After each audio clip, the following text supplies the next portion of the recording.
Okay, we'll call the work session to order. We have a lot of information to work through today, and most of it is really exciting information, I believe. We've got three main things on here. First one is the elementary support model schools calendar recommendations.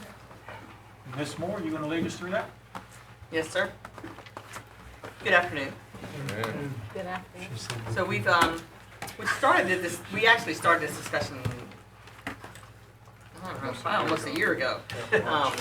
And have done some work through the schools and in the community to sort of expand this notion around changing calendars in order to support instructional objectives for students in schools that are higher needs. So during that process, we had a few things. We've had meetings at Student Achievement Committee where we've gone through the different components of the elementary support model and the specific requests and parent survey results around changing a calendar. We've had a session with the entire board at a work session to expand upon that recommendation. The 12 principals, one of the schools is a single track year-round already. 2 of the schools are multi-track year-round, but not all 4 tracks. And the other 9 schools are traditional calendar. They are all united in their belief that moving to a single track 4 year-round type calendar will help support what they're trying to do with increased time for learning, support professional development that's job embedded during the school year for the staff.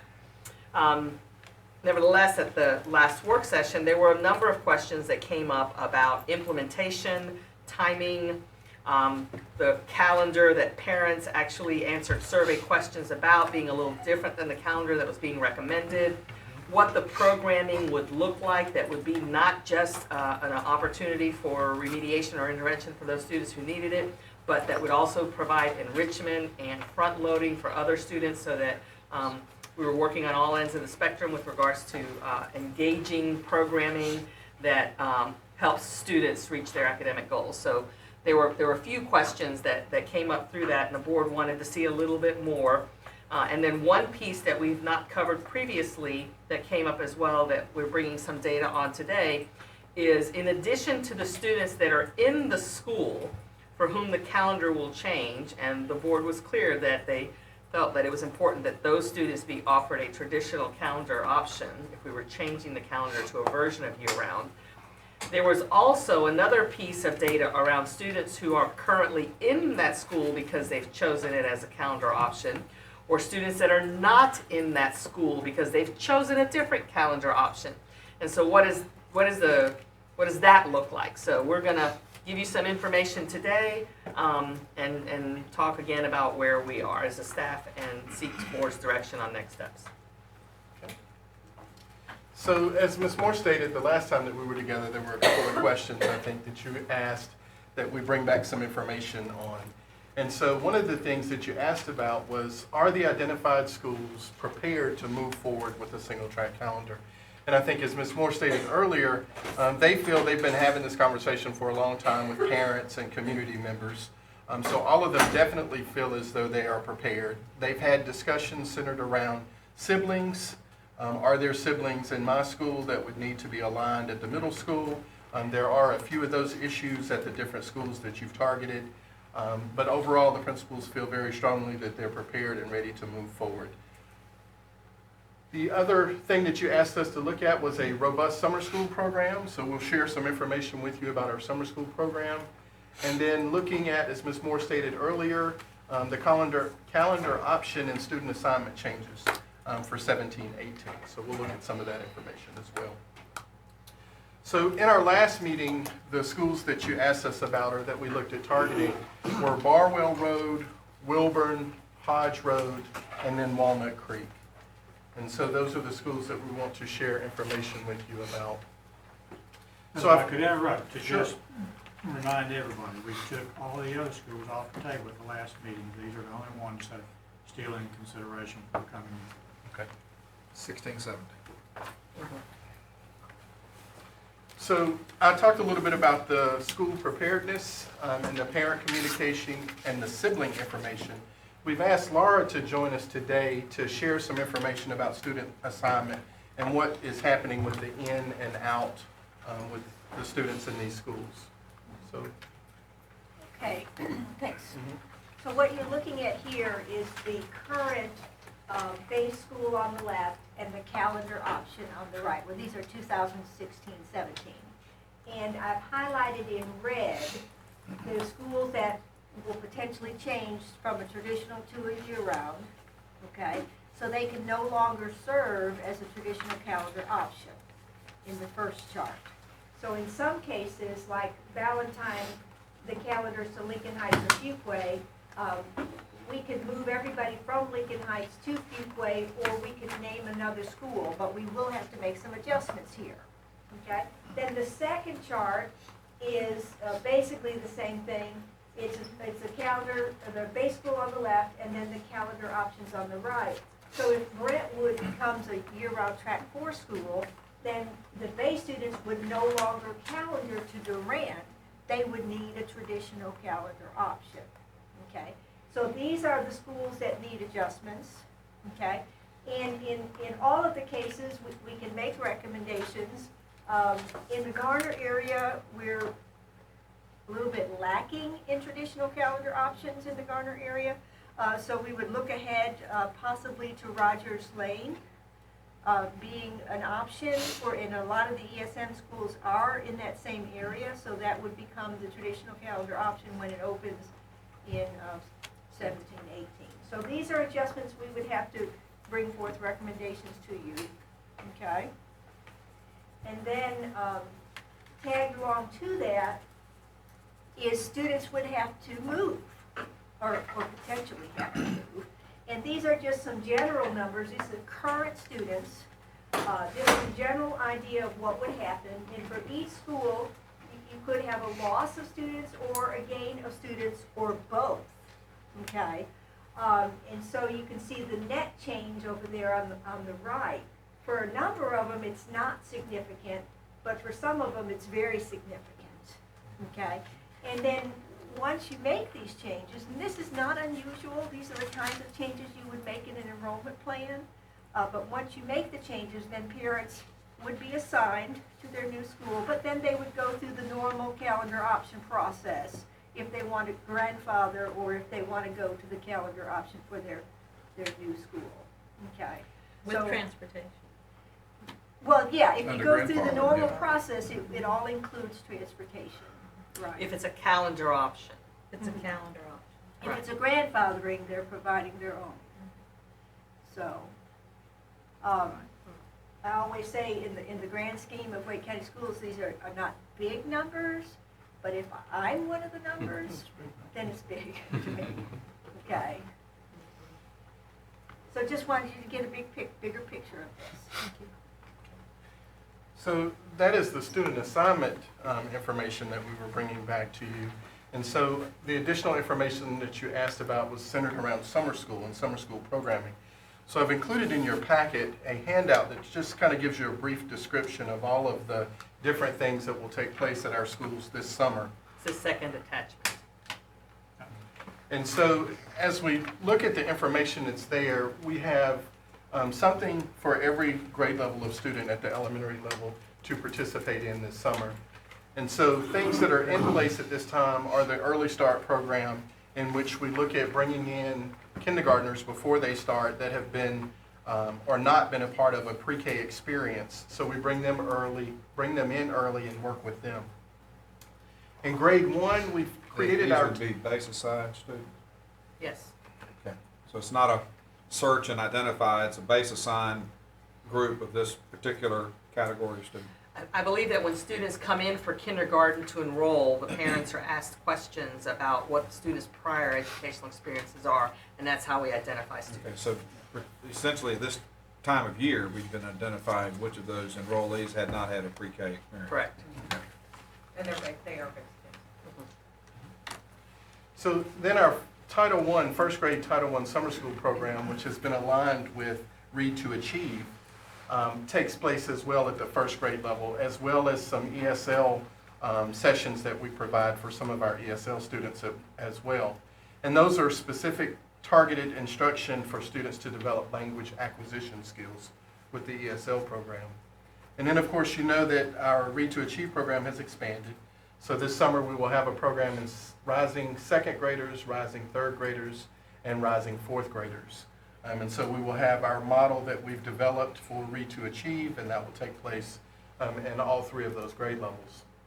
And then for fifth grade, we have the READS program, which we've been participating in with the Harvard study, and looking at how we provide books to students over the summer. And there's different follow-up and things that take place with students over the summer as they are expected to read different books over the summer. These programs they will all be designed for the base students at that school. Sometimes we have Title I schools that serve more than one school, so we're going to have these schools serve their students and not have students come from other schools. We'll reassign based on where the need is. And so we have a program for every grade level. It is a 3-week program. It does come with transportation and is pretty much a full day, 6-hour day? It's about a 6-hour day. 6-hour day. What's the capacity of these compared to the capacity of the school? Because I mean, these programs, I don't expect probably more than, what, 10 to 25%? Actually, in these And what- schools, it'll be much higher. I Yeah. would say I would say almost 80% in some cases. 80% participation? Mhm. Yes. Yeah, I And was then we gonna can ask that certainly another way. offer some of what he's had, the enrichment opportunities for those kids who are out of that possibility. My question was the opposite of that, John, that is that will we have the capacity, not just space-wise, but money-wise and resource-wise to serve any child in that school who requests this? That's our intention. We are planning to ensure that the students that are identified, which is a higher number at these schools, are aware of, included, stronger push and messaging, perhaps even than in the past. And then for any other student that's available, we believe that we can absorb that, but that's the intention. So then in addition to that, some other things that we're looking at and trying to get into place are some enrichment type opportunities for children. And so we're looking at some school-based academic camps. We're looking at regional camps. We're looking at things like Camp Invention, Smart Academy. We've met with the YMCA. So we're looking at different community organizations to see what else we can provide. Since that summer school program that we've identified is 3 weeks, what can we do in some of the other weeks that would provide opportunities enrichment for students? I believe Smart Academy is a communities and schools program. It is. And then Camp Invention is another program that's out there that's pretty popular. And a Starting this science-based. Science-based. And starting this summer. So when will we have that information to provide to parents? Because again, putting myself into the parent position, Right. right? If I've got to look it up, Mhm. I've got to be looking at programs right now if I want to get, This February Right. 1st is the. So I think as sign soon as we move forward with the decision, then we'll be able to move forward with those negotiations. Everything is centered around the number of schools, how many are going to be based on track out, how many are going to be based on summer school, the traditional summer school model. So we've already initiated conversations with the community partnerships. It's just a matter of now, these are the schools and this is the number of students that we're looking at. And then we can turn around fairly quick in terms of providing information for parents. The other thing that we're trying to work on is ensuring that we have affordable programs as well for all of our schools. yeah, we need affordable and real capacity. Those are the two issues that I'm most concerned with. Ms. Johnson? Along the lines of capacity, I'm most familiar with Camp Invention because we've done it, and those are generally the teachers at that school. So is that also, we're looking at the same model for these schools? We've talked about different models, so some of it could be opportunities for teachers to teach, which in a lot of cases are good because they know the students. Also, if they're not transitioning to a year-round calendar, that does provide extra funding for them during the summer. So I think it would be a balance or a mix of the two. Okay. Great question, thank you. So again, just so I'm clear, when I'd asked a question about do we have capacity if we have large numbers, you're not anticipating telling teachers at these schools that they have to do this, We never have. okay? So we would seek them first, Yes, but then open it up to other teachers in the system who might have an Yes. interest. that's what we do. Keith? Any plans to, just looking at that and the program for summer school, obviously it's very heavily focused on reading, obviously the Read to Achieve and the READS program. any plans to, for this particular area, like math? So the Camp Invention does incorporate some math type activities. Smart Academies do as well. It's kind of science and math mixed together. So we're definitely looking at how we can balance and provide additional support in those content areas as well. We just don't have a choice legislatively in second, third, and fourth. The Title I camp will have math, or has had traditionally had math as part of the day as well, so.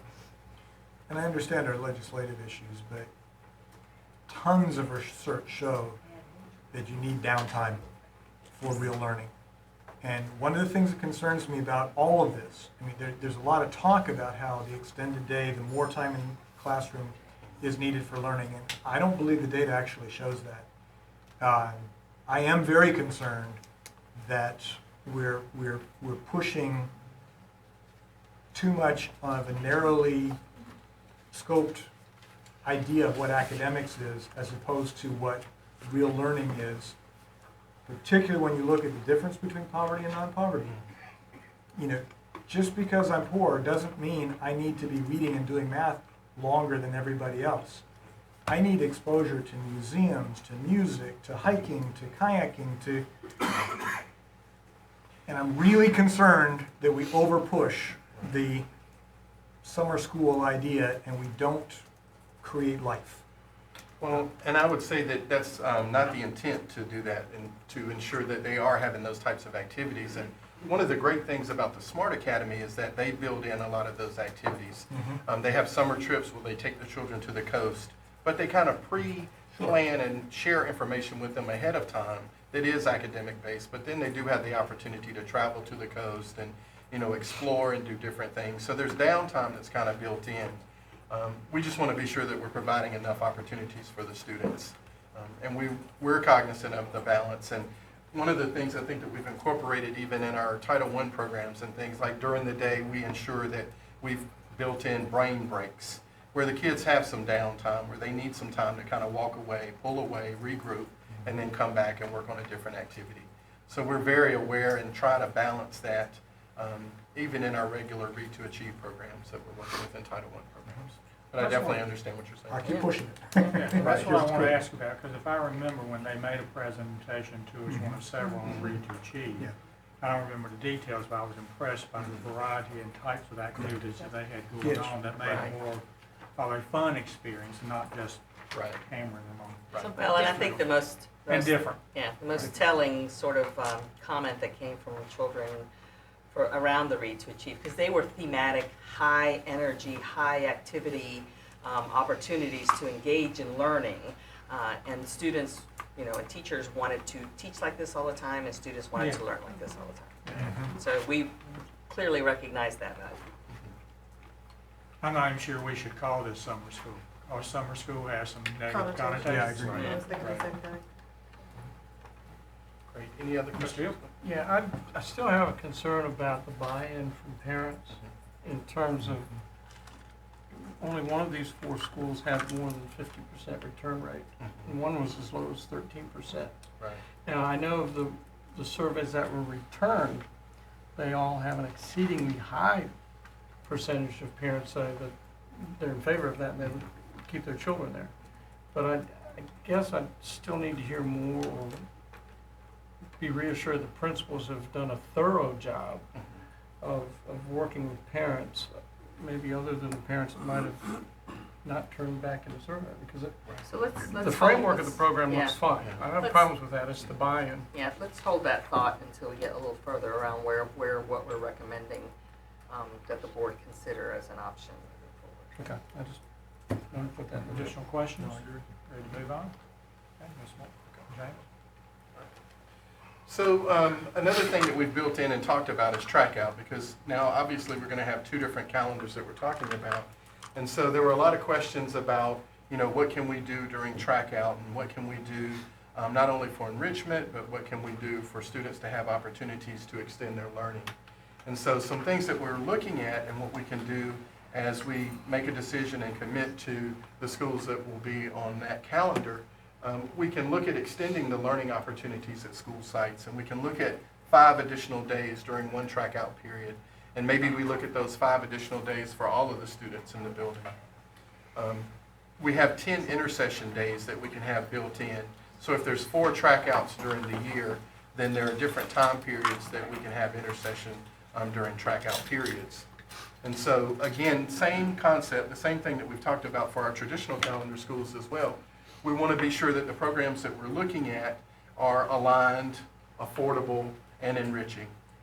And so that students have a full experience. And so that's where we are, and that's what we're looking at for the track out programs as we move forward. And then we've had track out for quite a long time in the district. We've been doing year-round schools for a long time. And so the principals and teachers are really familiar with what those programs look like. We just want to be sure that it's not only robust, but that we have other opportunities for kids as well. So just to clarify that I'm understanding correctly, Mm-hmm. this programming, we're talking about the same ideas for both summer school, though I don't like the name, Yeah. and track out. Intersection, yes. Yes. So same ideas, different timeframes. Yes. Correct. So where we are is, the recommendation that we brought to the board a couple of weeks ago was that we delay implementation of the single-track year-round calendar until 17-18. And the board asked us to look specifically at 4 schools in the mix, 1 that's already there, 2 that have a year-round already, and then Walnut Creek. So the staff remains in the place where we believe that the better option is to delay implementation for all traditional calendar schools until 17-18.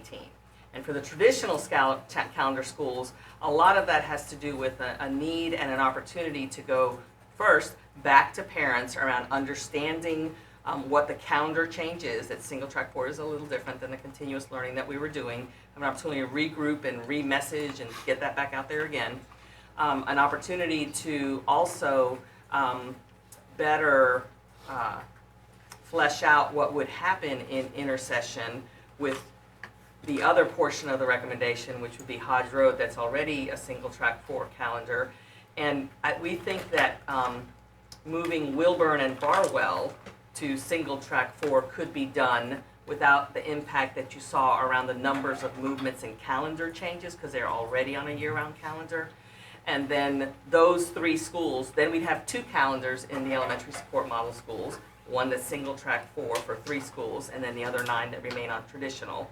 Does not require the changes in student assignment at this time that do cause that movement of students that we have to figure out, and provides a smaller test bed with the 3 single track year-round schools that could provide an opportunity to test what we do with the intercession program and build that out. While we would be tacking on to this recommendation a request of the board that between now and the end of this school year, May, that we flesh out more of that, have an opportunity to go ahead and engage in the parent notification and understanding surveys, whatever that may look like, so that we could get a commitment from the board before the end of this school year that those 9 schools would move to a single track year-round calendar. And in that manner, we've got a full year's notice to families. We can work all of the needs in terms of changes into part of the enrollment plan for the following school year. And we've made a commitment to the schools in the community that we understand that this component of the work that we're doing to support their children is important and that we're committed to it. So for Walnut Creek, who's been the most vociferous in letting us know that they would really like to do this next year, what we're in essence offering them is a 3-week program in the summer. Right. All of the traditional schools would have the Title I Read to Achieve extended 3-week summer program that we would want to message more broadly and intentionally around the large numbers of students that we would expect to attend, have their sites be only for their students, and then move towards the other 3 schools doing the other work. So at that school, along with all of the traditional schools, depending on what 3 weeks you choose for this, you're looking at a 3 to 4 week break in June, and a 3 to 4 week break at the end of July leading into... It would be, the camp is in... Camp would be centered in July. In July, Okay. yeah. So they'd have time after school lets out in June and time after camp lets out. If So they we're don't not take talking advantage 10 of some, weeks out. if they don't take advantage of some of the other opportunities that we're looking at beyond our own summer program. And the only other thing I wanted to add, and then I'll get to Ms. Cushing and Mr. Fletcher. I think we had mentioned that if y'all could be ready, we'd like to try to make this decision by like the first meeting in May. Instead of in I May. mean, that's what our, well, earlier the better. Is the rest of the board okay with that? And this is for the rest For of the the schools, non-schools. 17, 18, Yeah. that's what we're talking Yeah. about. Are we okay with the May? Yeah, I was gonna say, What, I'm not sure if I understand what you're asking. Well, Kathy had mentioned that they would bring the information and we would make a decision by the end of May or before school got out, but we had talked previously that we would like for that information to come to us and we make that decision at our first meeting in May. I think that we've got some flexibility in that timeline. We just want to make sure that we've got, that it gives us, any time window along there gives us time to collect what we need to around the answers that the board wants and to make sure that we've got time for parents to weigh in and do that work again. And then the reason I'm saying end of May is because that provides us the Okay. time we need as we move forward with the enrollment plan. Well, just quickly, I think it's important that we communicate that the decision is not already made for what we're going to formally do in May, right? Right. Because the decision Right. needs to be contingent upon the results of the work. And I Right. think that is very critical Right. message. and that work is gonna include trying to identify, track our options and what Yes. they might be for Yes. those future. Yes. I mean, we actually had a meeting with a community provider yesterday. Okay, good. Ms. Kushner? Thank you for all that additional information. I actually would like for us to think through a couple other things between now and May. One is, I'd like for us to discuss exiting and entering the elementary support model. And 8 of these 12 schools are not amongst the 20 low-performing schools. There are, I'm assuming, conceivably, some elementary schools are in that, the rest of the 12 of the 20 that are not in elementary support. So how do schools, how do they, if they do, Selected. exit and enter ESM? Right. Because changing a calendar is Mhm. a significant change. So say a school proves successful, I don't want to pull away things that are supporting that success. So I'm not necessarily saying, oh, you're not in ESM anymore, so you're not going to be on this calendar. But I want us to think through that process of how schools are identified, and how we address those 12 that are not in ESM that might benefit from the same sort of calendar. This calendar is what's great for kids.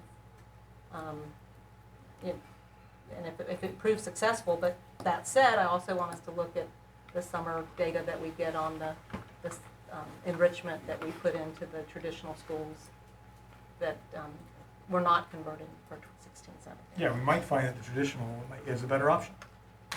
And With you the know, summer we know that, robust. we've been advocating for calendar control, local control of our calendar. I would like I hope that we see that by the end of the decade. So what does that mean for some of our decisions?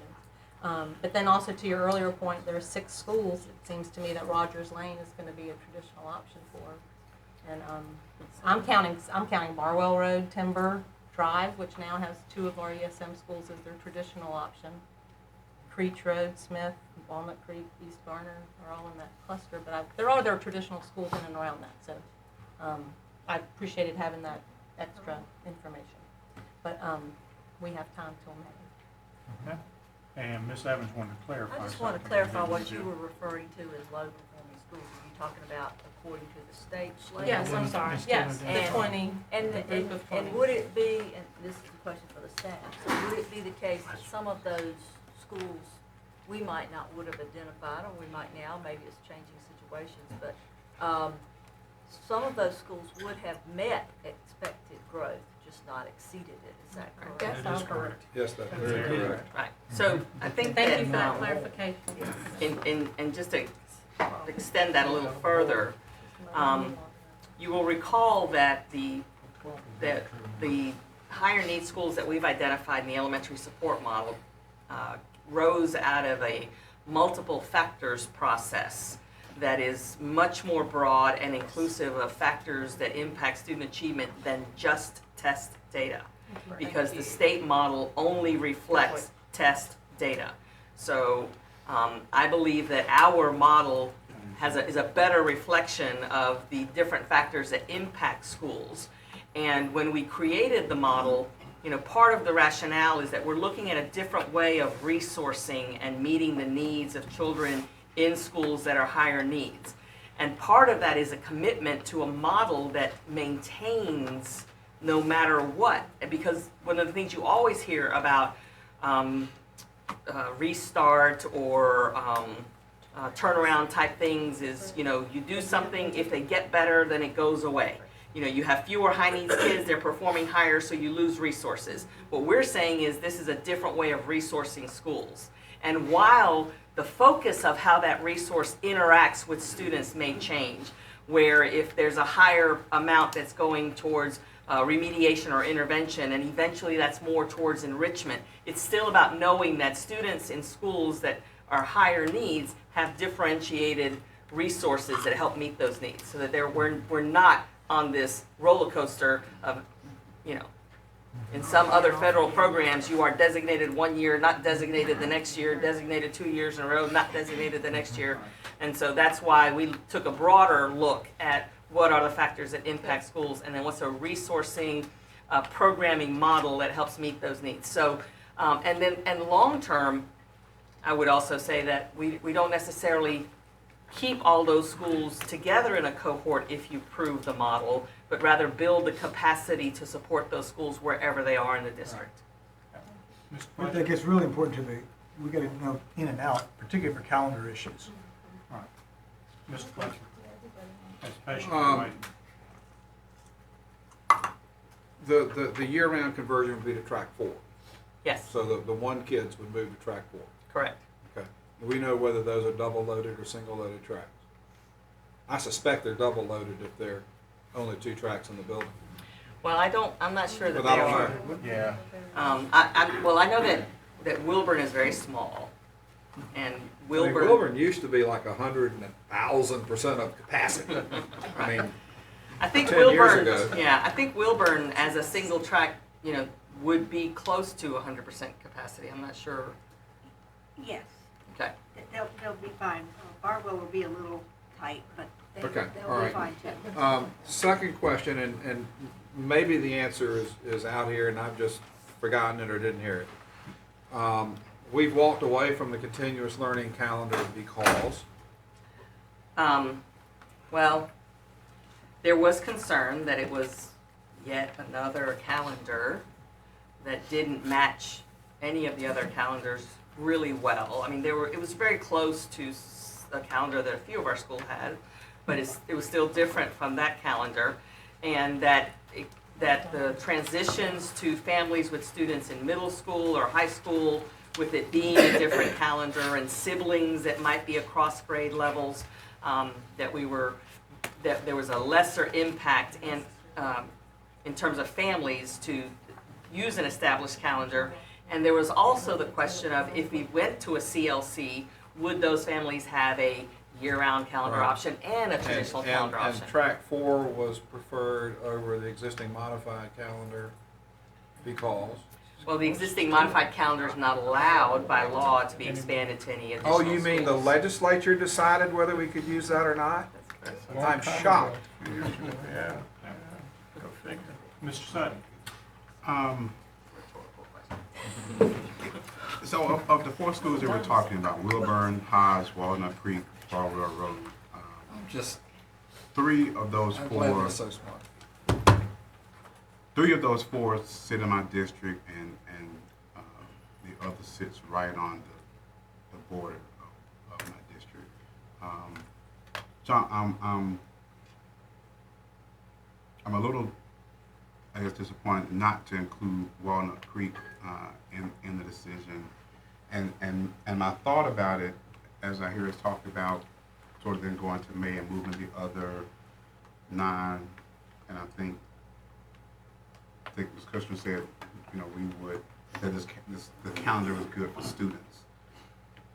And I'm not sure if the calendar is necessarily good for students. I think the calendar is good for certain schools or communities.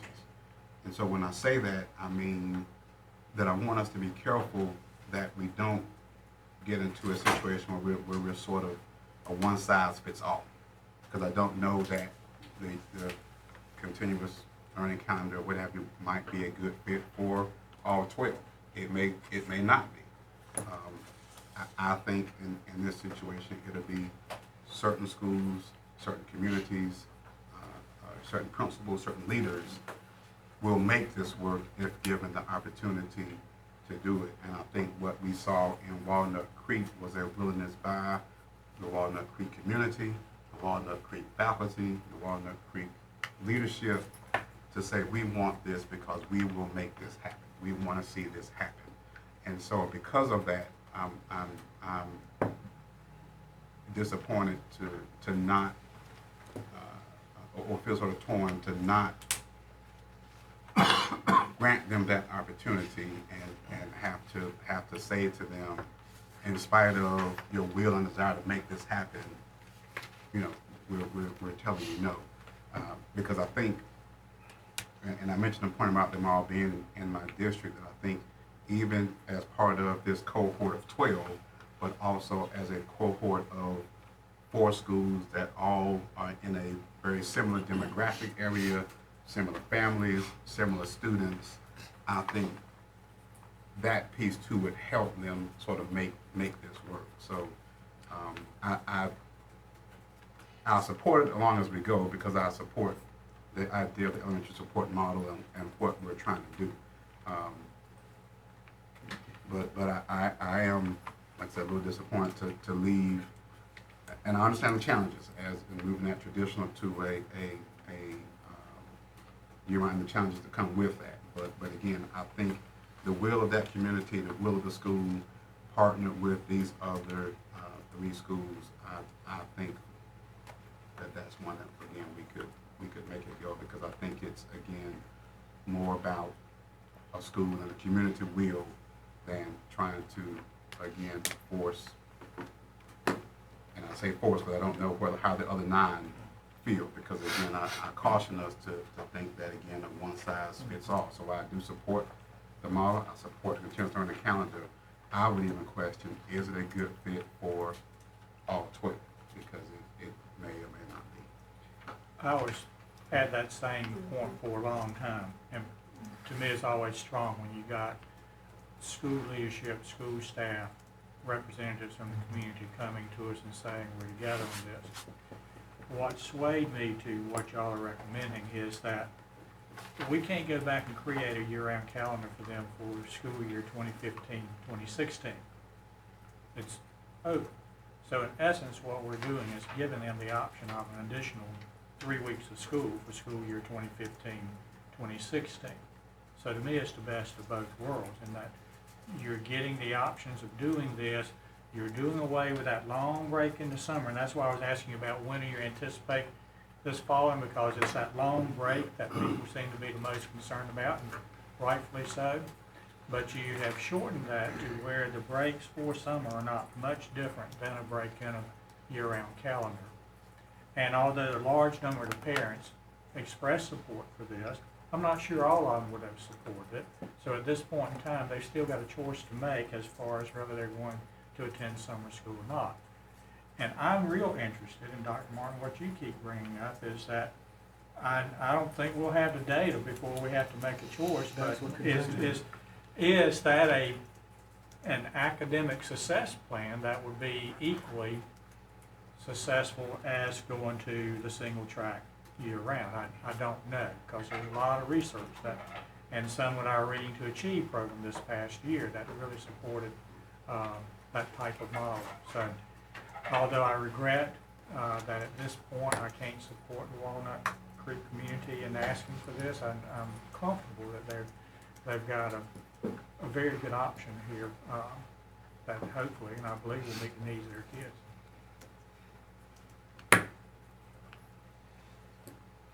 So I would say that, What are you needing from us today? well, so this would be my understandings, that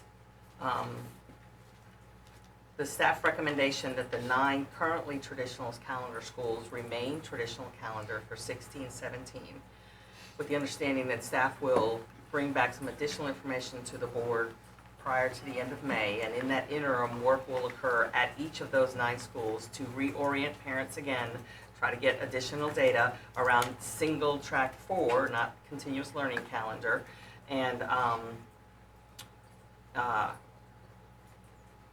so that we've got the parent and staff data again, and another piece of that is that, the first time, since it's been a while since we did that survey, we need to make sure that when we do it again, we concentrate on students and families that will still be in the school, so that we've got data from those that will actually continue on in the school.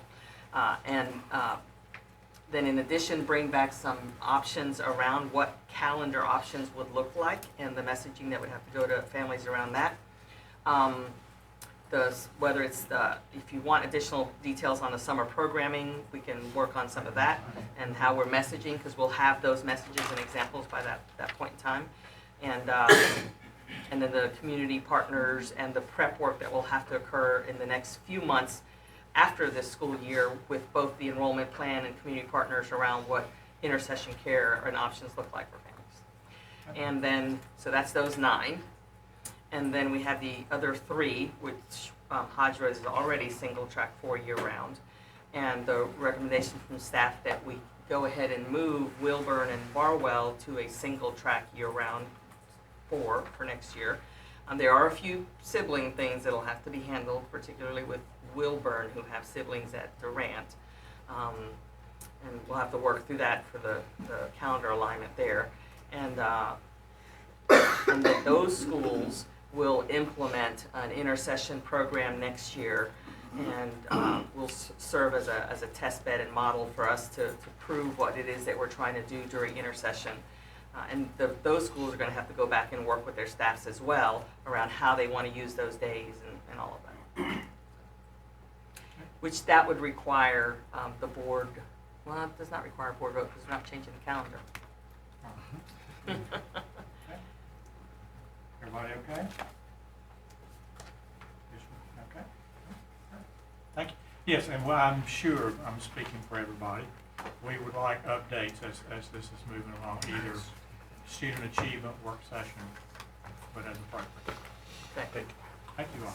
Appreciate it.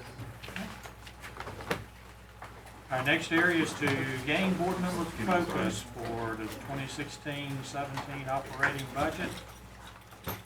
David Nieder and Terry Kimsey.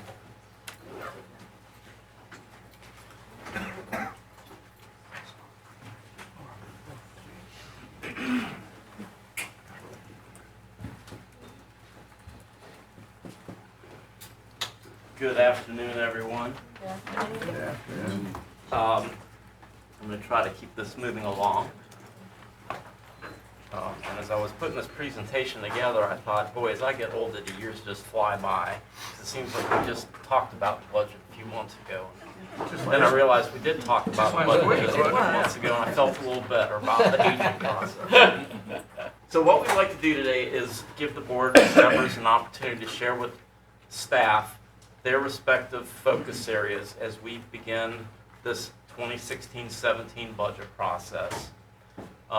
Give you a timeline. We're currently, the superintendent, the chiefs, the leadership team are working on putting together the superintendent's proposed budget. Our target is to bring that proposed budget to you at your second March meeting. But today we'd like to get your input into the budget. Before we actually break up into groups, I'd like to share with you things that we're considering including in the superintendent's proposed budget so you have a sense of those. Break into small groups to do the work. Initially we had talked about doing 3 groups of 3, but we see that there are 8 of you today, so perhaps 2 groups of 4, and that way we don't have a group of just 2.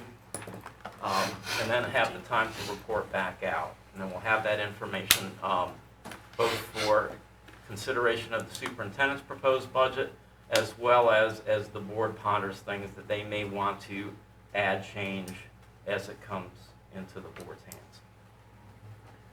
So again, the categories that we're looking at for inclusion within the superintendent's budget fall into growth, program continuity, inflation and legislative impact, and then new. So again, under consideration, growth. Growth is one of those things we don't have a choice. We're continuing to grow. I don't have the exact number, but the number we're using for projected student growth for 16-17 is in the 2,000 range, and that's just Wake County Public School students. We're anticipating charter school growth in addition to that. So all the school-based formulas that are based upon student counts will have costs, local costs associated with it. The operating costs associated with the opening of new schools. We're opening 5 new schools in 16-17. I believe 4 elementary and 1 middle. As I said, the estimated number of charter students is increasing, and there'll be other items that are directly linked to growth. As it relates to program continuity, these are areas where it's something we're currently doing that for whatever reason in the coming year, that funding that we currently have will no longer be available, and we're seeking to maintain whatever that is. We've got some positions that are grant funded. Another example of that would be the Let's Talk customer service platform that we're currently implementing. We had a special one-time project reserved to start that this year, but again, to continue that will require additional new funding.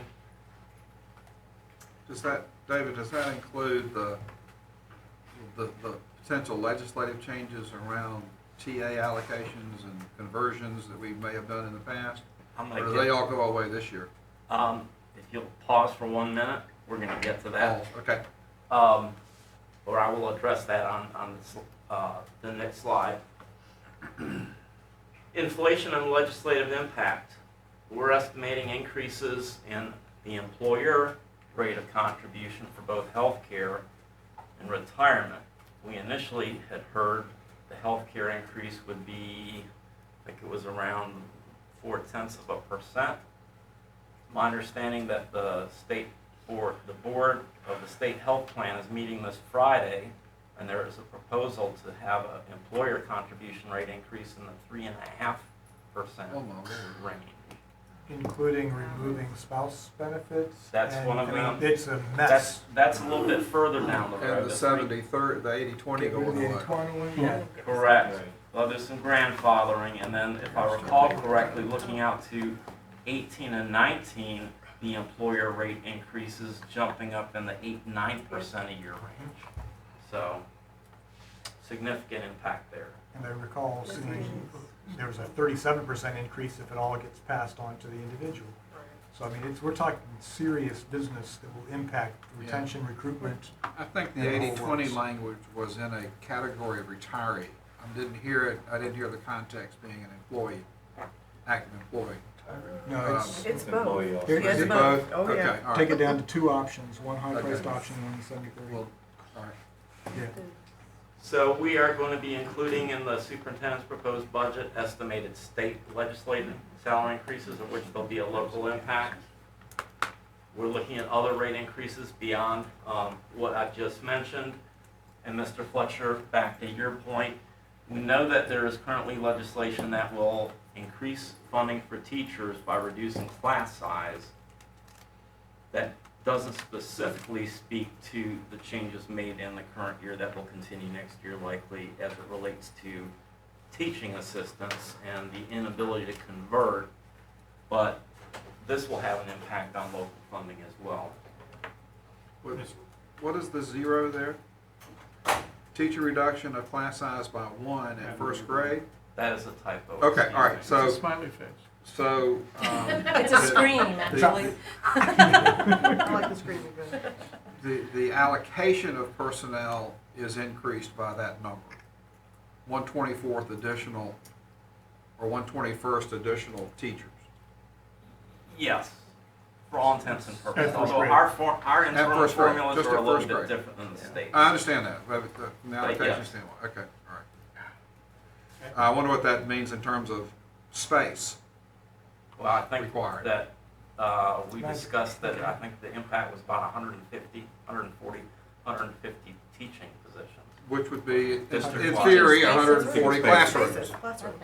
Okay. Is that part of Oh, I know where they are. presentation tomorrow? 3 elementary schools.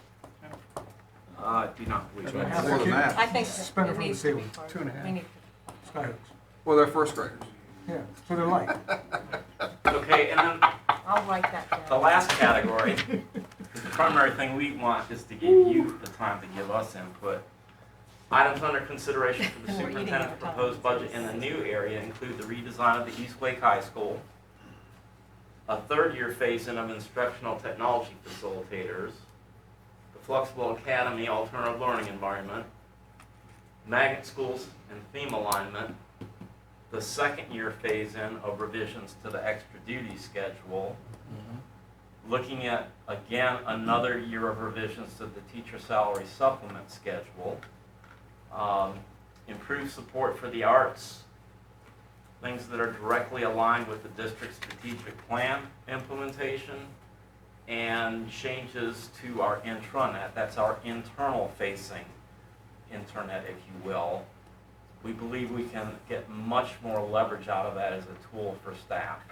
And that ultimately will translate into the work we do in our core business. So that's, again, a very high level. This does not include everything that's being considered for the budget. Just a high level overview. As we are going through this process, we are also ensuring that we are aligning intentionally with the district's strategic plan.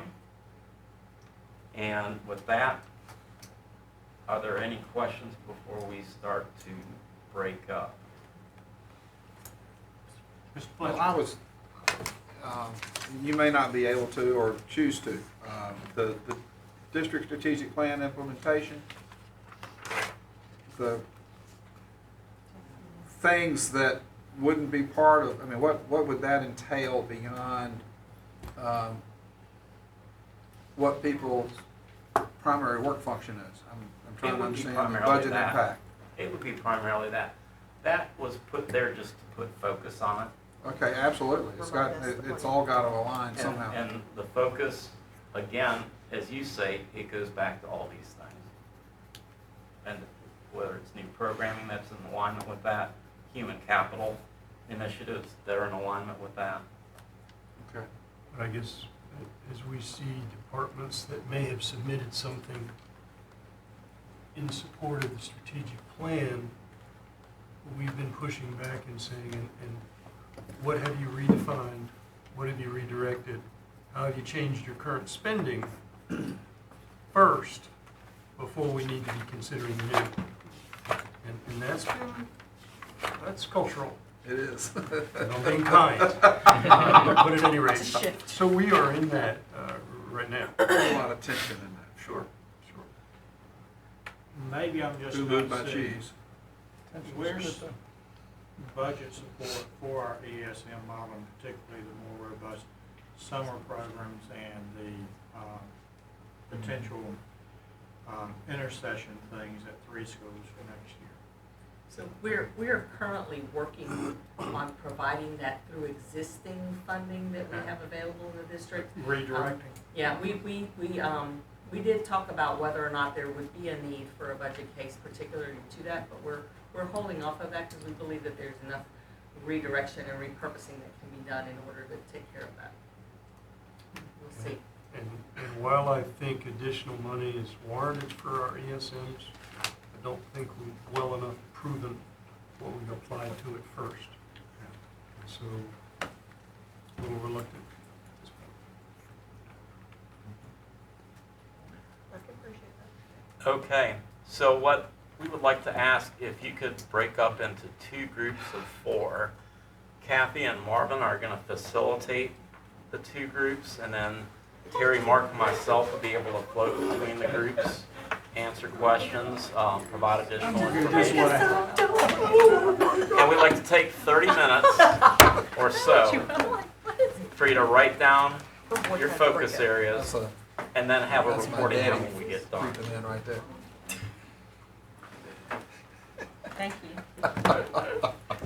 Where do you want us to go? One group is Fletcher's chart, one group is Evans' chart. Yeah, I made those charts that way. It's too far.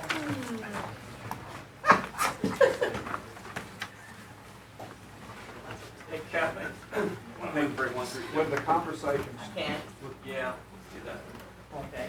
Oh, never mind. Just as we got all. Never mind. when the conversation started, my first thought to myself was, well, what are the gaps? What are the, and I guess some of those, you know, with the questions of yes and no, and other things like that. Yes, sir. But I guess even defining that would be, what are the gaps between what the strategic plan is saying we need to do, what we could resource, and then what that gap is. And I'm happy to give my opinion, but I I'm interested, don't given really have enough the data brief agenda I saw today for our to suggest that I have a If solution. we have some items that might. I'm very concerned about what happened to the music program during the lean years. And, I don't know what and how we purposefully and methodically make music available to Yes, kids. there's some business cases. I think arts, I would agree with the arts, I'm more concerned about music. Can I ask questions on the music piece and back to art? Is that starting at elementary and working on grade Bill, or what are your thoughts on that? I think it's both. I mean, if we, not having been trained as an educator, I still think Gardner. Different issues in there. And that is I mean, first of all, elementary kids are getting older sooner. They're maturing, and I'll go back to Luther Cherry telling me in 1994, his sixth graders are coming to him and he's scared he's already dead. Had no interest in school. Had no interest in school, and he had to revive it. Okay? And something, you know, if music can be a way that somebody embraces and puts up with, and actually do all the other things. So I think it's and I won't discount the arts. And what we want in the class, right? Musically refined and graphically or I'm not, dance stuff. I'm not either, but as a parent of elementary school kids, I see the benefit, even with the rotation. I guess what I would add to Bill is, at least elementary have a solid plan to every student, exactly. They get the special. So I guess for me, that's, but again, I have an elementary school kid, and I think we're not at sixth grade, I think we're doing some third grade now, they love it, or they don't like third grade. We're pretty consistent about that age group. And I guess what I would say about the arts as a whole is both of those tap into pieces that I think that music and art. For some kids, but for some, they're not, right? Like some kids need to aesthetically be moving their hands and do something, whereas some things I do. So that's why for me, I would add both. And then I would go back to your earlier comment about the gaps. Is this fits into my own perspective around strategic planning of the gaps of how we're gonna move to the seats, right? Like what costs are associated with that. And I include that in thinking about. So I just wanted to add to the first one. I just want to put a little bit more meat to differentiated resources, and one of those resources, I think, is social work, and one is. Are you gonna move to a different topic than the arts? Well, yeah, I am. I mean, fair enough, but I'm gonna pitch it specific, because I think it's really To the comments that led to the arts, as far as the reduction of what we have. I guess we're. Where the heck are we for language in elementary, because that's where the kids Oh, are. yeah. I mean, Well, when I they got first down started, to it was, 20 minutes a week. well, it was second, third, fourth, and fifth grade. Do that Then it at was Taco third, Bell. fourth, fifth, then it was fourth, fifth, then it went away. But that's where the foreign language acquisition, it should be starting here.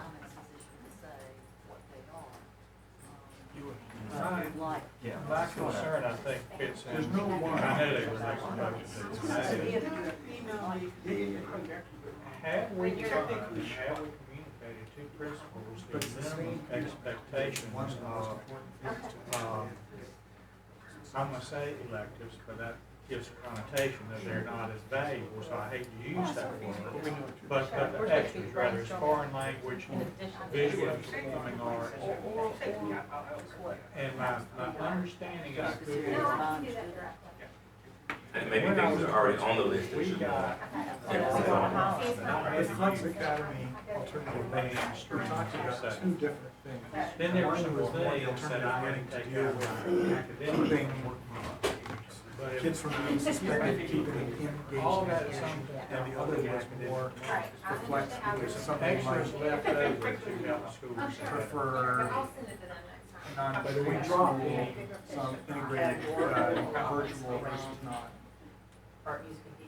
What is meant there, my bias is toward putting resources first to dealing with the actual alternative, so that we can keep So kids if in I'm a learning principal settings sitting instead there, of and I'm being suspended. pressured to get That's my my test bias, scores but I up. was just curious what was. And I've got to make the decision if I'm going to that Flex Academy. take these Well, months and use it for a music And do program. we think that they're going to move forward together academic allotment best, or, greatly I mean, increased. I see a huge priority need for the suspension prevention. The other aspect is potentially a nice perk for some people, but I And are see they it required having- to use And they're those required months? to Or use is those that- months. So that is a district standard. And I absolutely must go. Okay. Elementary is the Yeah, only that's place. why I said But that's the only even- place but that even it's in solid. elementary,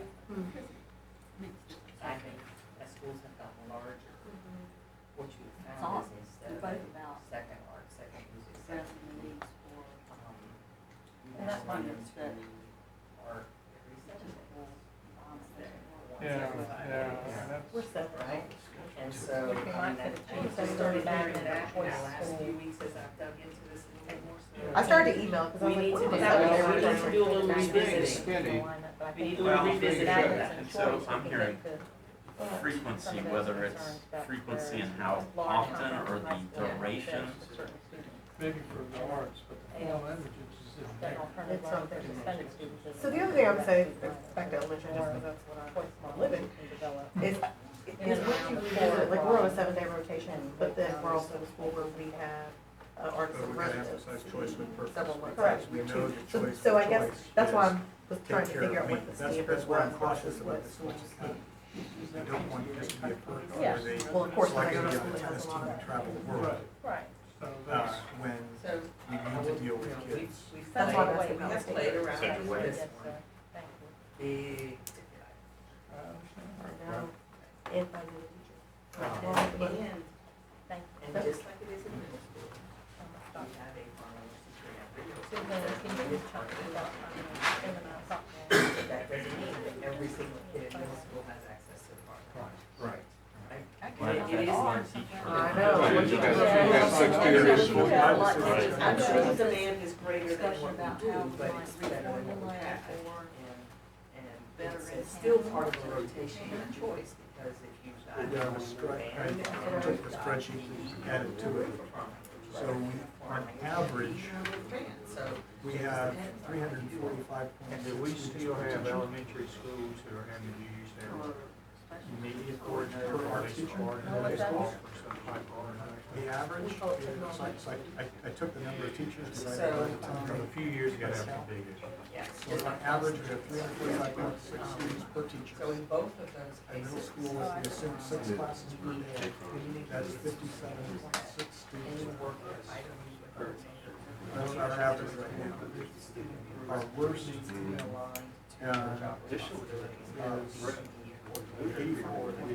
students per class. If everybody were That doesn't involved mean in that one. some schools don't figure out a way to put it in the rotation, Highlight. so that it provides time. I'd love to for see us regular build rotation sort of to happen. So is tech support included in up here? That said, The more we go to differentiation, cloud-based instruction, cloud-based instruction cloud resources, resources into the places where there's not as the many. more the technology support for Because our right now, teachers for is going to example, be critical. the one that's most out of whack is middle school. That's right. That'll be their class. That'll be tech support.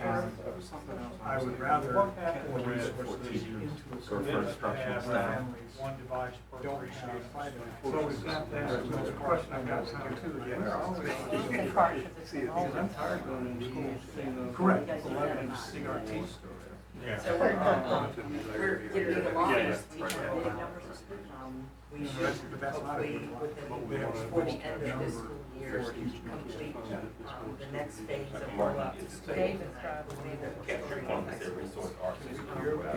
Yeah, because that's the question I've got, are we just using technology? I mean, I'd like to put the artificial This, and I don't say much. But So I each think part it's outside better of to that get has the phone better than the computer. Now they do. in the classroom.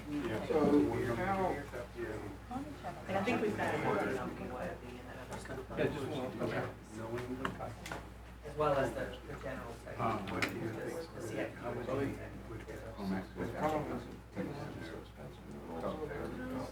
Yeah, I was about to say, by the time we roll it out.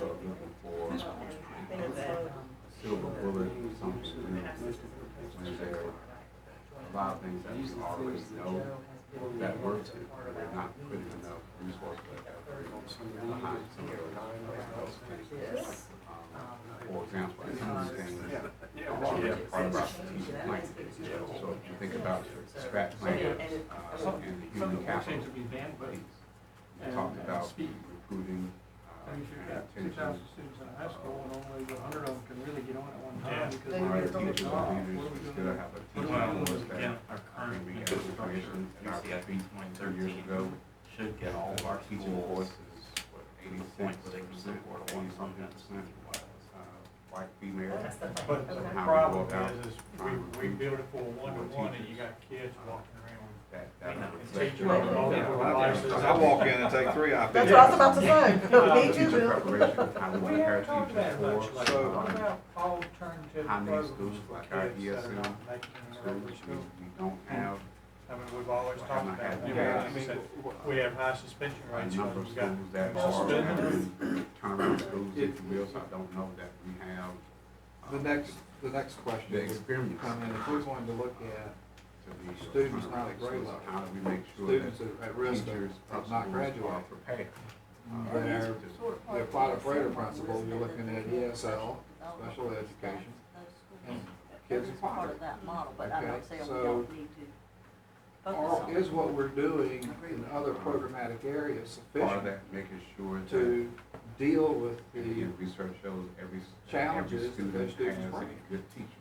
and I start, you know, I came on the board in 13, asking about ESL, I'm still not sure we have Good anything leadership, good teachers. better than a in there, so that quick might be rinse car wash sort like of gets approach to some sort of merit-based, taking kids and performance-based getting them thing, and I know language makes proficient. a lot of people nervous, Uh, but how do we make sure that we're All of getting these, the best teachers? that to me that's a potential getting gap those teachers to between what we schools that plan need and what's gonna get us to those our teachers goals. the most, and it might take some And ways it's to incentivize intentional. them Now, I saw, to AMO data for one of our schools how we in do Western it. Lake this week, and they had like a Stay. 15-point game how you against the AMO get that target wrong, talk for their about, students with just, for their, you know, if the economic superintendent disadvantaged had kids. an opportunity to, or the 15-point teacher game said, in well, one I'm gonna year. give up my flexibility Pretty- to choose pretty where I want to go significant. to teach. So Teachers that apply, and go to work. all the resources there to do that is a If matter the of focusing superintendent is mindset and able the to other things that assign we me talk to the about. school where I need Or, it most. or you still have a that they resource get some issue. sort of And that 5%, leads me to the next 10% thing, which bonus is the to be resource able issue, to do is that. time for the human relationships That's our master's teachers. that are our necessary, whether it's counselor National Board or Certified teacher teachers. load. If they give up that flexibility and say, hey, send me where you need me to go. Recruitment. This gap, Mr. Never gonna go away. Certain kids in schools, PD staffing, going to the PSM schools, incentives for that, to capture what you're. Yeah. It's gotta be. I've heard a lot of Elementary. the folks who use the word STEM Just an example. No, no, are, hey, without STEM, we're Middle school we're dead society. still are. Other people say where STEM is ruining only education. shows we can control. So, We start I'm a closing fan of achievement Steve, gaps which adds in middle school. Right. And I know. graduation rates. I think So- what I'm gonna, So I don't know what we do, a lot of but, these pieces you know, are middle school academics is middle school literacy the work of the district. I mean, some sort of cultural It's reform, it's- engagement in middle schools. Well, It's middle school's a national tough phenomenon. age. That is what it is. Is a game changer. Now, I don't know if we're ready for a business plan. When we do it. Just, but I think that's Let something me we ask need to you be a thinking question, about. but it's sort of a setup question back for board members. And the teachers that We had I a, work I think it was an with, what I SLT hear maybe a over and month over or so again ago. is, can we please just have Dr. that Merrill first? had some, it was kind of a rhetorical exercise. Give And I one hear thing from back parents to teacher, as well, what and I would know be, that there's and this a modern large push to number push of people everything said electronic. Yeah, I totally. can guarantee you from Legislative being, directive. I know That that I being guarantee you said, from being in the classroom, is- there is a huge It's difference. time for professional Yeah. development, there's a cost Between for what's that, there's the available, cost of the sub, yeah, there's the cost of providing the online and PPE. not. But I Is almost that have a a bigger huge issue than that. Missing piece right But there.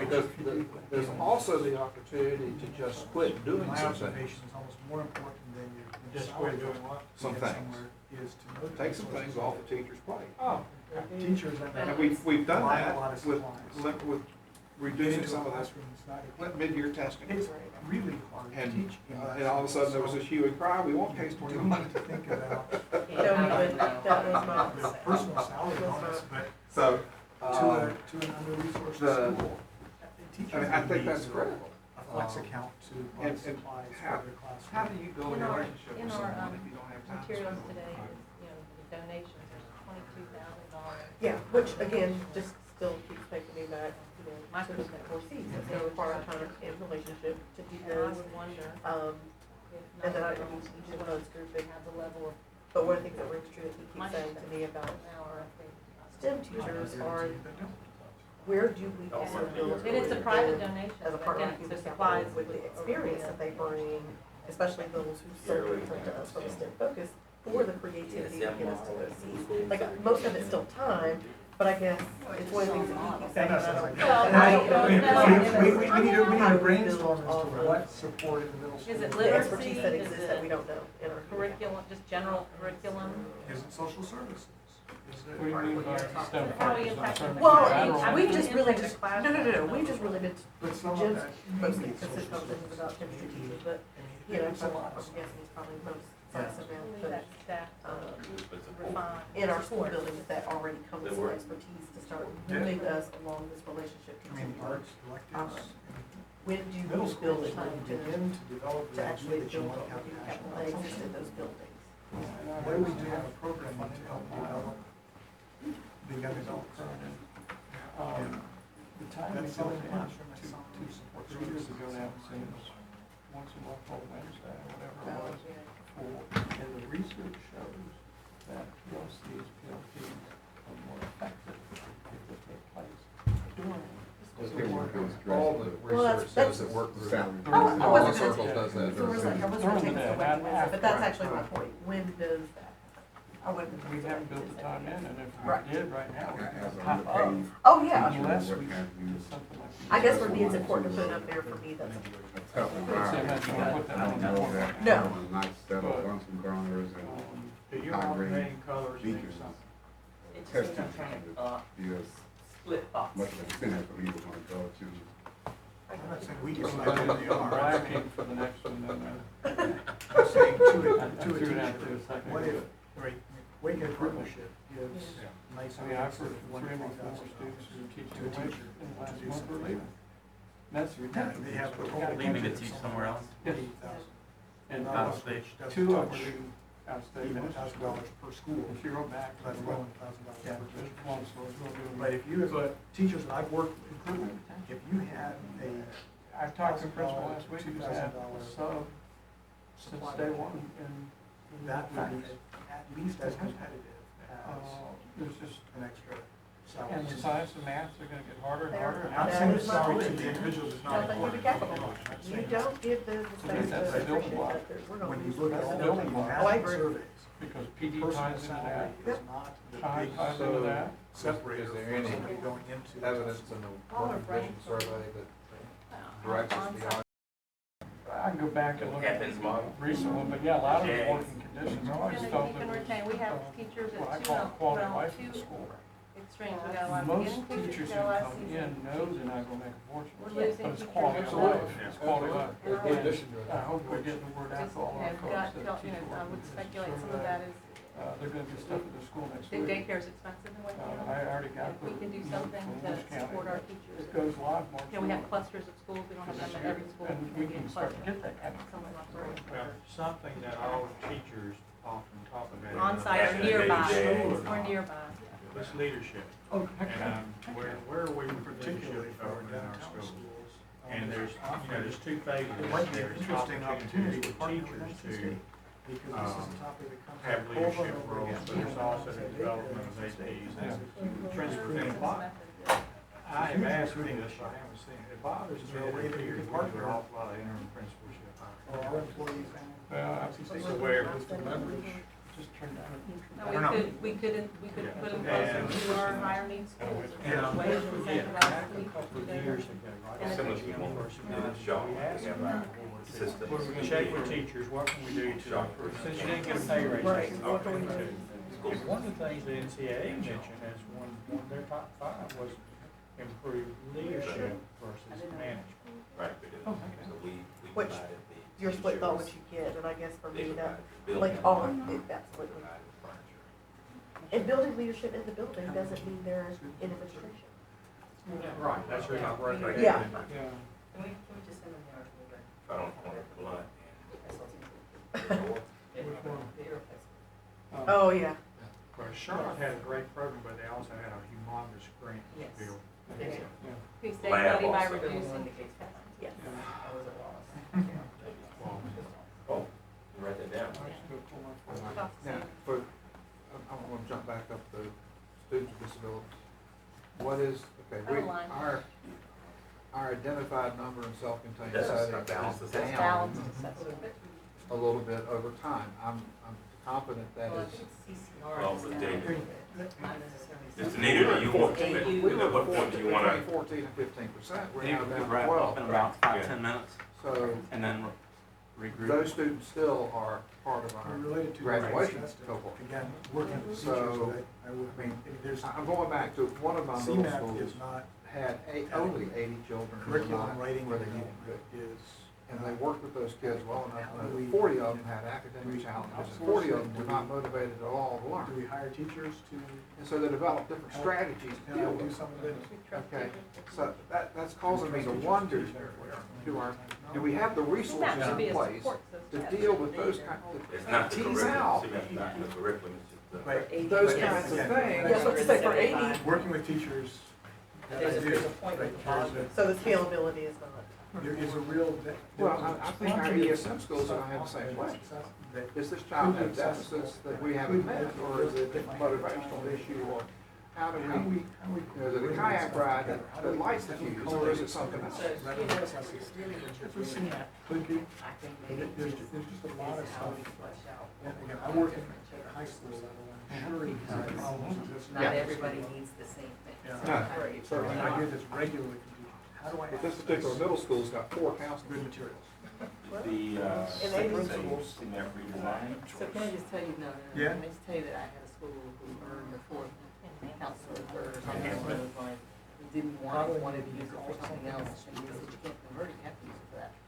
And then I posed the question, I said, they spent a month telling me they didn't need another counselor. So I said, so I'm gonna give it to somebody else. Who said, I don't do that. Yeah, because then hands on deck. Let me, And then a beginning teacher might hug it so tight because it's a life A raft. new teacher, beginning teacher loves it, because it's like, fixing that. See, the point is, CMAP should not be something to follow. And then Lead kind of is a maybe resource other where, end of the okay, I'm spectrum teaching a that topic you on this, Yeah. I can go to that resource, I can find stuff, evaluate it. It should not be do this today, this tomorrow. Because what Did is you that? put it in For the pink? state, I think funding for 4%. Oh, yeah, we're at 20% of It's that, gonna, yeah. something like that, used to be 14%, I think. Plus or minus. It's like 18%. Yeah. And so we're funded at 4%, anything else we do. It's very, very, So very we match variable. locally, what we're getting statewide to make up the difference is ridiculous. Right. And so what I. Also throwing out Yeah, equity step, funding I'll for equity step. figure it out. Okay. I wanna say it's 25 million or so, but I'm not sure. Okay. But, but totally had budget. So, what keeps me up at night is the idea that Pasco County identifies exactly 4% of their students as ALS. From 11 learning service they get is 4 times what we give our kids. Well, we do have the option of Just only. because they have exactly We 4%. do have the option of only identifying communication. Well, so I have actually floated that question. Yes, you Asked people, what if That's something we want to clearly get back. to the top 1% only, and then the rest was. Somebody should have like friend strings. I have floated that, Communicating and we with. have a little warpath. I was about to say, But this budget couldn't even field all those calls, so you stand outside and fill it. Which is what we need to do. I was thinking it We was have a 25. new is what it For would full cost. percent, Right. for 6,000 kids. It'd be about an additional 25. You know, yeah. If 4% of our 150, Oh, 4%, yeah. Right. okay, 6,000 kids, we get $8 million. But we're identifying closer to 20,000 kids. Yeah. Sometimes With the AG, with the AG. Which is even. So we're Just supposed switch to it up a little bit. prioritize it. No, we're not asking you to prioritize. So, is there anything else that you can think of that Big you picture. haven't seen in here that? Where are we on expansion of pre-K? Let's see what they We're not. steal from Yeah, That's what I well- thought, but. Well, where we are is we're, for those children that were required to provide services for ones we identified, we are. But as far as just moving in population. So, I was just about to say, so Like we the keep it pre-K pilot in our population ESL at our ESL schools? schools. Right here. Well, no. But. We've had a few conversations that really haven't explored where new school expanding areas, that kind of thing.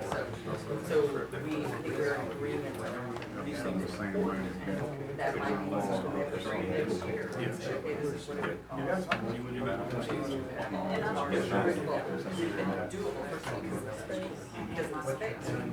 I missed the subject. Have all of our schools. All right, yes,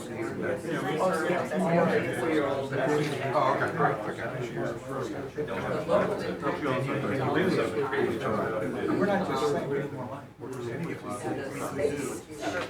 Good to have some Throw a right angle on that and put Ready to Learn centers. We used to have them in many of our schools.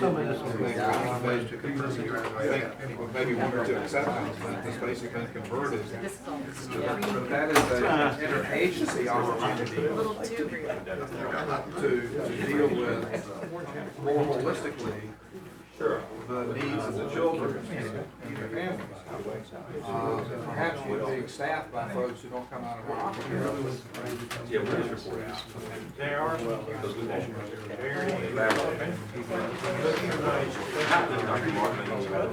More, but.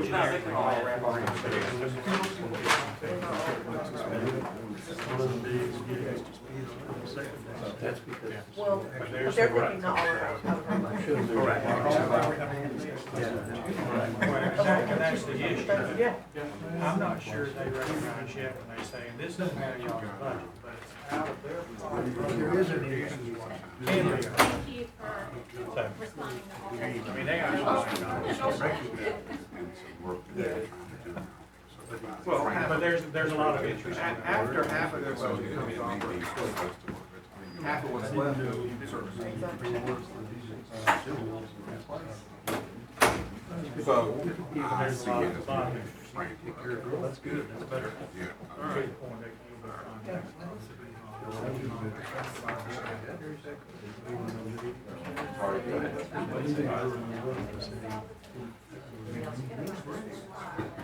It's all party going.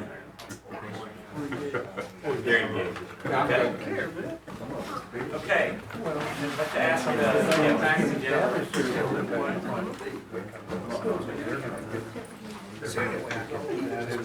I was just, I don't know, it's one of the hardest things. Good luck. Good luck on it. And Politely. we're gonna have Marvin report out first on his group, and then Kathy respectively on her group, and then we'll have a couple. And you're gonna total it up, tell us what now.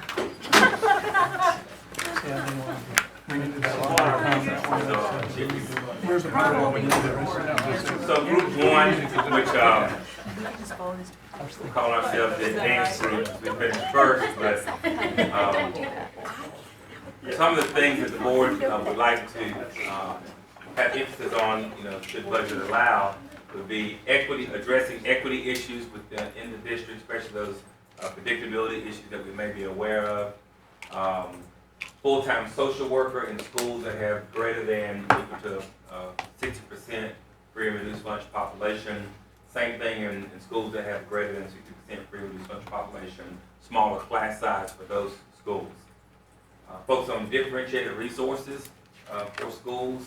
The Flex Academy, some board members have an interest in having more focus, the Flex Academy, on services for students who've been suspended as opposed to students for extensions of learning.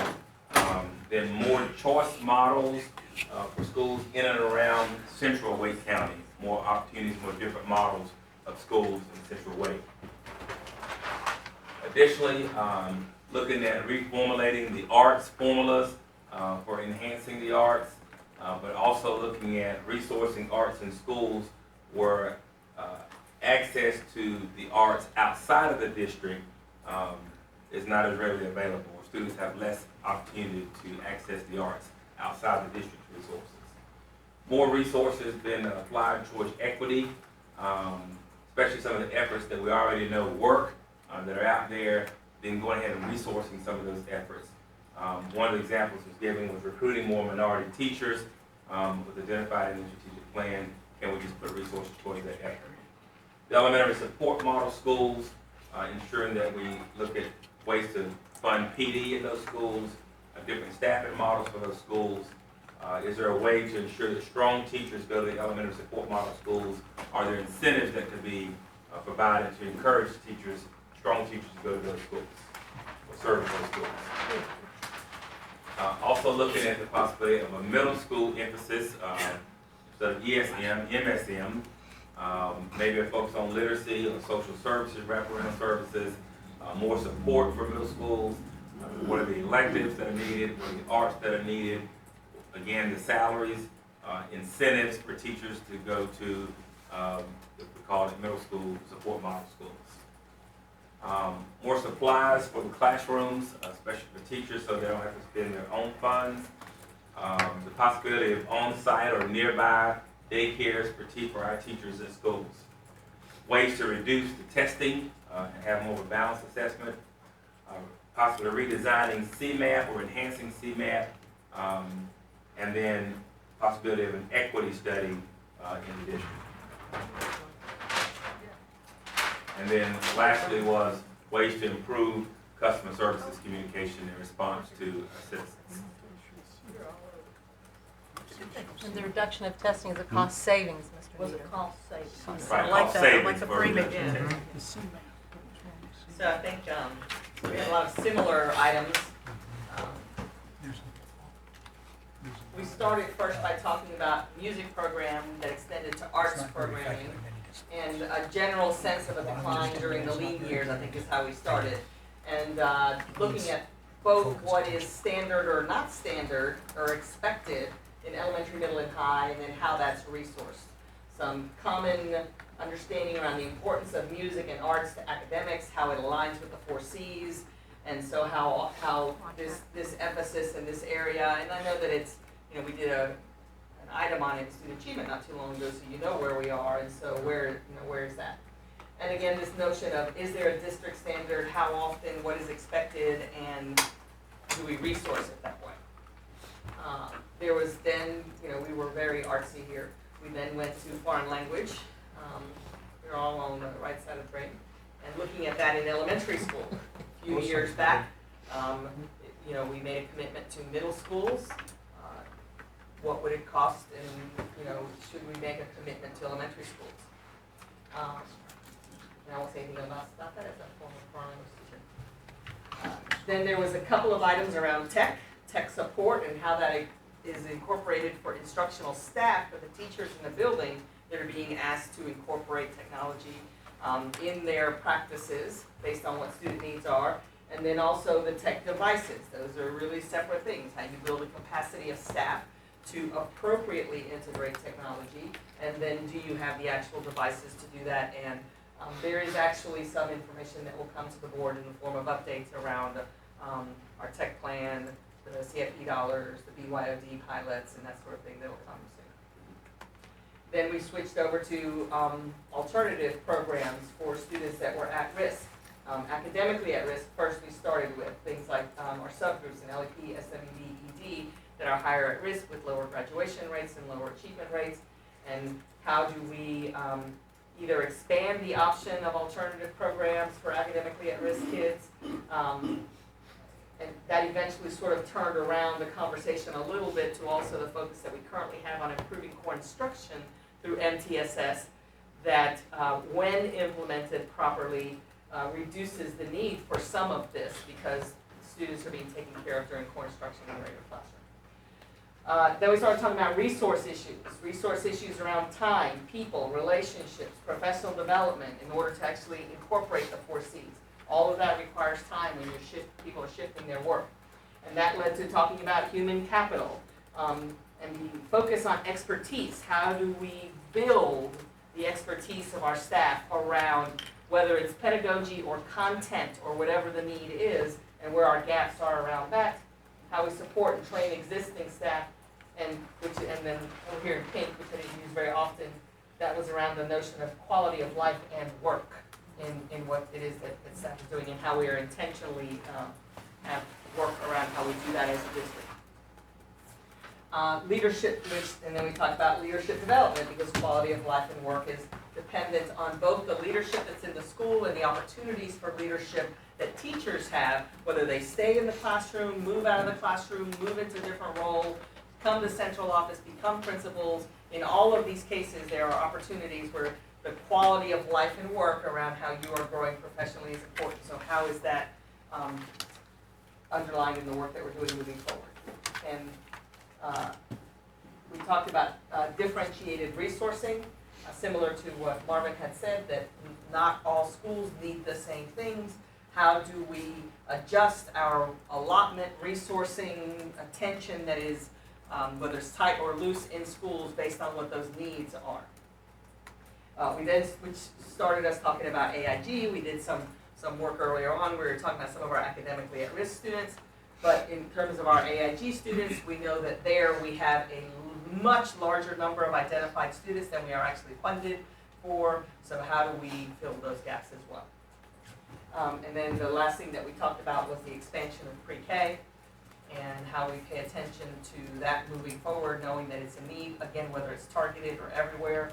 And that led to a little discussion of former ready-to-learn centers in schools that now have been absorbed in regular classrooms.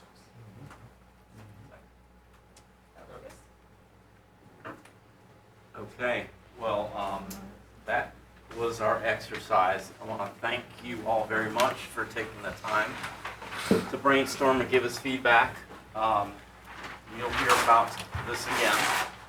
And just to tie things back up, we will be working through the budget. We're really not going to get any legislative information. The session doesn't begin until after we'll present the superintendent's proposed budget. And to some degree, well after you begin discussing that proposed budget and discussing possible changes to it. But we'll be back at your second March meeting, give you a formal presentation on the proposed budget, and we'll work with you every step of the way through that process. Thank you. Any questions, anybody? Well, thank y'all for giving us the time to have some input here. Appreciate it. Look forward to moving on. So March the 2nd, you're anticipating having the second March meeting. The superintendent's proposed budget. Yes, which is March 20. March 15th. March 15th? The Ides of March. Okay. Thank you.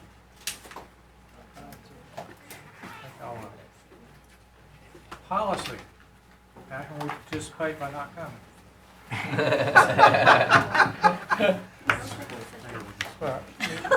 The way we work, there's not actually without a vote and now break the quorum. I think we're gonna, Mr. Benton, board members, Dr. Merrill, policy committee, we did discuss policy 2302, which was part of policy 1323, so there are different parts of 1323.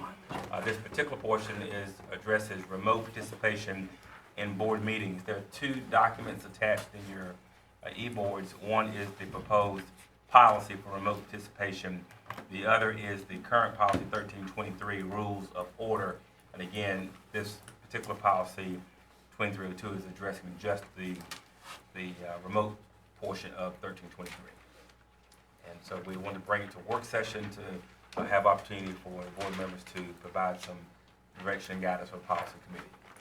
Your current policy is basically if there's a medical issue or, or a family emergency, or if 2/3 of the board votes to say that it's an extenuating circumstance. So it's a relatively narrow basis for remote access. And so the School Boards Association has proposed a more comprehensive approach to that. I think, hoping to be more aligned with modern society. Well, I'll just add that the reason we recommended it should come to work session, not a policy committee meeting, is we largely took the School Boards Association language, but the discussion at policy committee meeting came to, I think it's fair to say, consensus that we did not feel like remote participation should include closed session. Should not include closed session, because there really is no way that one can guarantee who's on the other end. And so we excluded closed session from the School Boards Association policy, but we just thought that it was appropriate that that discussion would be clearly addressed by the whole board as opposed to just the committee. Could that ever be waived by a 2/3 vote? All policy can be waived, and that was exactly the idea. Should there be a need to conduct a remote meeting where everybody might even be by Skype, who knows, one can waive policy to do such. Okay. But it makes more sense to waive policy for the exception than to write policy for the exception that then allows it broadly for any. Right. So that was the idea. Questions or comments? When I read this, I would assume it's implied that if the chair is participating by remote, that they have to relinquish chair duties. It's not directly mentioned. That's not covered, and that, that's interpreted, you are there. The chair is, the idea of this is that, that could be written in, but if it's for the meeting, you are there. I think it would make some good sense for the vice chair to take over so that somebody's physically active, and that maybe is a reasonable thing to add to the policy. But it's not covered by this, and in theory, this policy would basically say that you're able to participate. And actively participate, debate, vote, everything else. And so, the natural implication of that is that the chair would be there. And remotely, and would still be the chair. So if you all want to do it differently, I think you should write it that way. Great question. The chair could choose, the way it is, the chair could choose to hand the gavel off to the vice chair. Right. Currently. Could choose, but could choose not to. Right. And I think what Tom, at least what I infer from what I'm hearing is, Tom wants to be at the beach. depending upon how the chair participates remotely, it might be just audio. But how does the chair run the meeting in terms of? That's right, the visibility. Because when we're saying remote, we're not That's a saying really good remote question. visual. It's almost anticipated that this is not the chair that's absent, it's Exactly. just some member. Right. But I it think could that's be the very chair. much to Participating and address- chairing are two different things. Yeah, Yeah. And my gut says that you need to be at the meeting to chair. to chair, I to agree. effectively run the meeting. I agree. So Does I would like to recommend that we would not put that into this policy, because this policy is talking about participation, but I would put it into the parliamentary procedure where that specifically directs the chair, and the chair have it that the chair must be present. Could we put it in both? I know I've heard Kushner say a number of times duplication is not a terrible thing, and I think if you pick up the remote access Yeah, policy, yeah. that's what you're going to go to when somebody's not there. So. I'm good. Right. We I think it cross-reference. should I think go it in should here. go here, We because that's where you cross-reference would with look. Because this is the issue. Set of The elements. issue is remote participation I or think not. so, I think too. it should be in this policy. That's my opinion minimum. too. All right. On the closed session topic, I mean, I can just tell you from years of being in closed sessions that so many things arise. For example, a very sensitive document that's handed out, that's not put on electronic. So You it's know, just not that you would clear. hand, and to be all in a situation where suddenly you need to be able to transmit that to somebody, I think creates some difficulty. Well, but as Yeah. long as, if a board chose by a 2/3 vote to waive that, they can. Right. Correct. They can. I will point out that- Such a critical issue that we needed everybody to weigh in, and we can. We can do it. Yeah. I will point out that in the policy as is written in C2, it does currently say the chair or designee at the meeting. When I had So- referenced C2 in my original question and then forgot why I did it. Yeah, but I don't think that specifically covers that the chair. Yeah, Yeah. that the But that chair was- I should think it would I thought have this- a- this- It would be read to imply. still. I agree with that. So put it between, I would say put it between A1 and A2.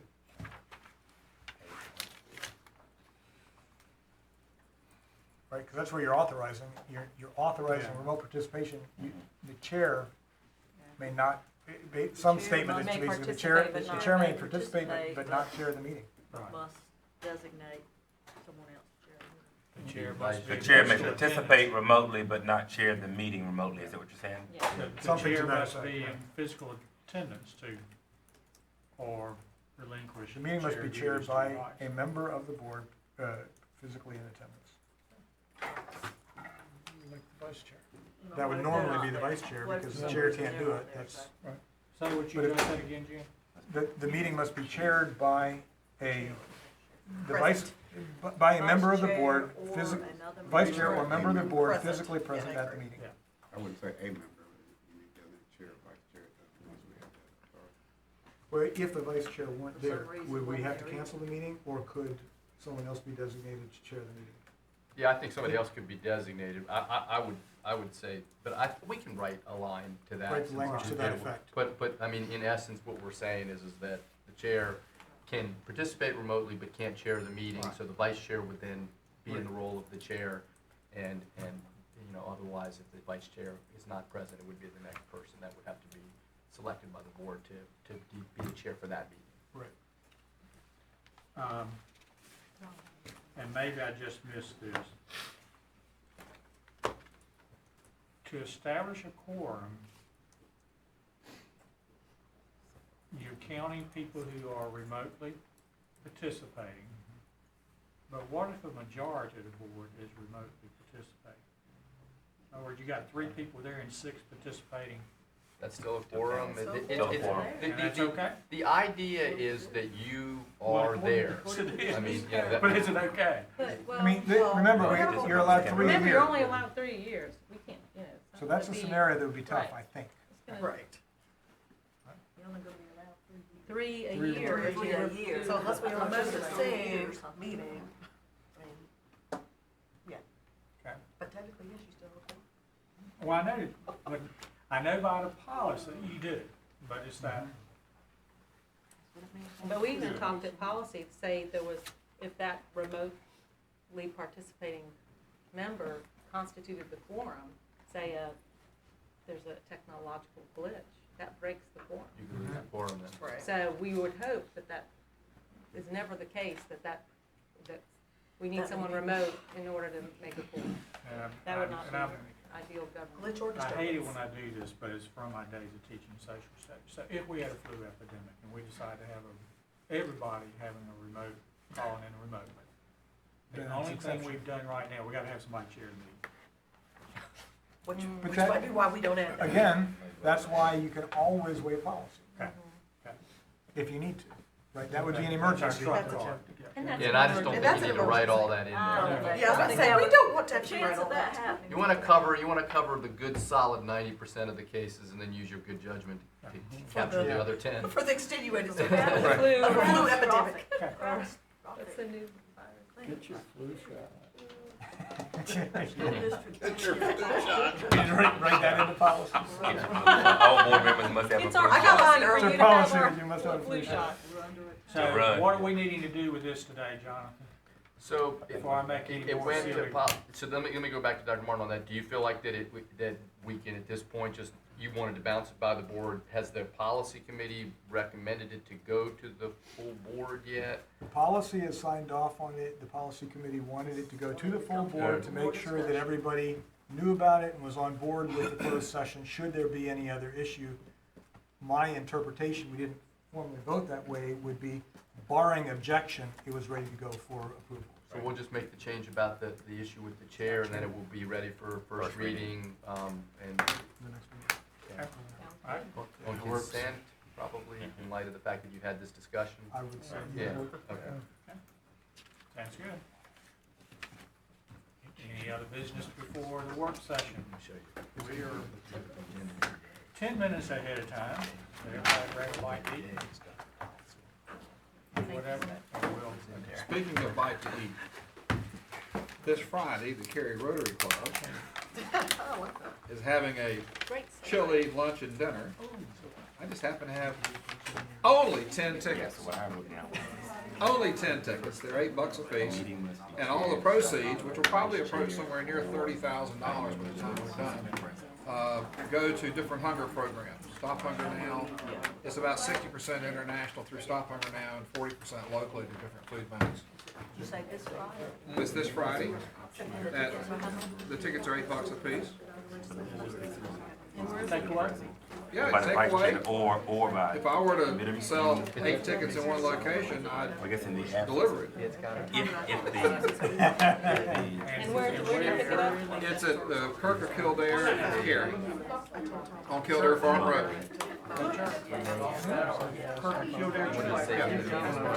Yeah, they let us use their kitchen and fellowship hall. Do you have a file? The vice chair. Do you have a file? Oh, I can find it. Thank you. I think I can find it. Or I may just have a 10. It's gonna be chilly. I wouldn't cook. I'll fix you up. I'll get you. It's a dollar ticket is a donation. Huh? The next person in the corner. The vice, I think the vice chair. I know. Chair of the meeting. The chair Vice chair will. will serve as chair. Here's a brochure about what we're doing.